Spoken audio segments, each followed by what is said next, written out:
are these people? Well, hi, everybody. This is Indy.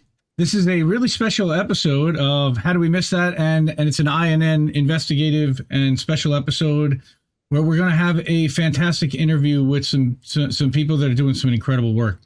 I'm gonna bring them in right now, and this is welcome Alex and Jenna, and they have founded United for East Palestine with some other folks, and I think that it unfortunately doesn't need much introduction as to what's exactly happening or what happened, but I'm gonna let them. I really want to hand the microphone over to them, let them tell their story. I've got a few questions along the way, but I really want to give this opportunity to United for EP to be able to share their story and to tell everyone what they can do, how they can help, and hopefully join and support this wonderful effort, because they need all the help they can get right now. So, Jenna, Alex, thank you for coming. I'm sorry it's under these circumstances, of course. The first question that I had for you, and I guess we could start with Jenna,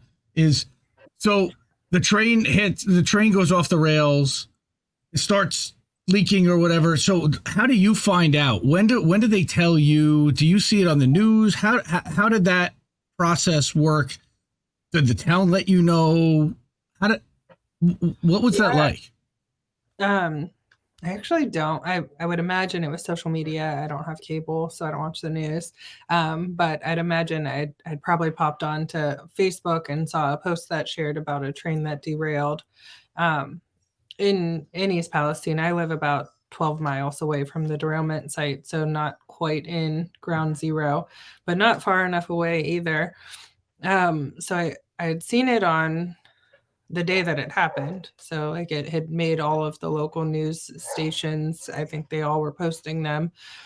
And yeah, it kind of went like all of the fire departments like rushed in from all around to help and figure it out. And it really like sat with me through that weekend, and I was like, what can we do to help? Because they had begun evacuating some people that were really close. But as they started to discover that this wasn't just like I don't know, like a normal house fire or something. I think once they realized what might be going on, it got a little bit more extreme to where they decided to like knock on doors and tell people they needed to leave. Wow. But by that like next Monday, I was like, they started doing a mandatory evacuation because I think they were going to do a controlled burn was the idea. So they wanted to evacuate a mile radius.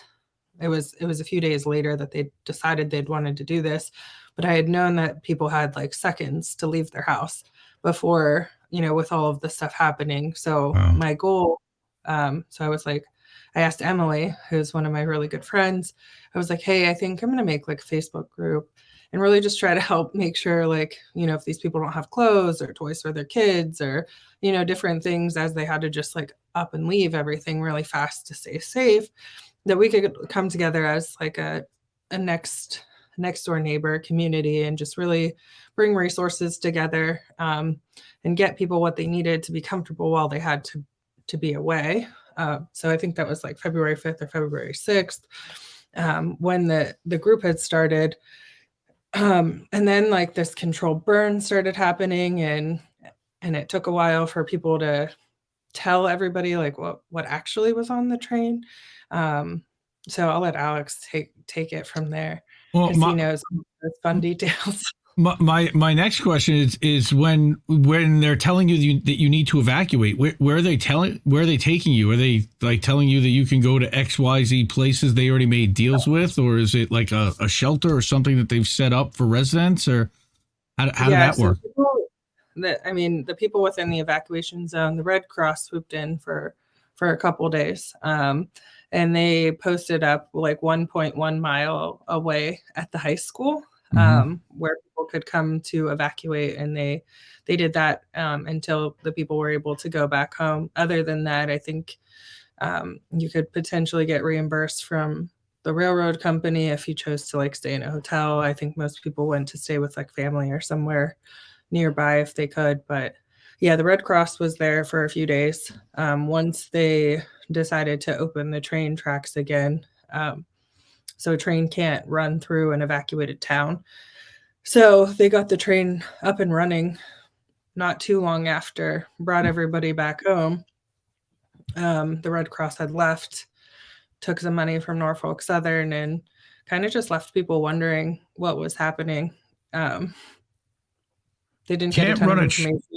Wow, can't run a train in an evacuated town. So there was even more financial, incentive to get people back into town and declare that it was safe enough, if for no other reason than to start the rail going through there again. Wow, holy crap.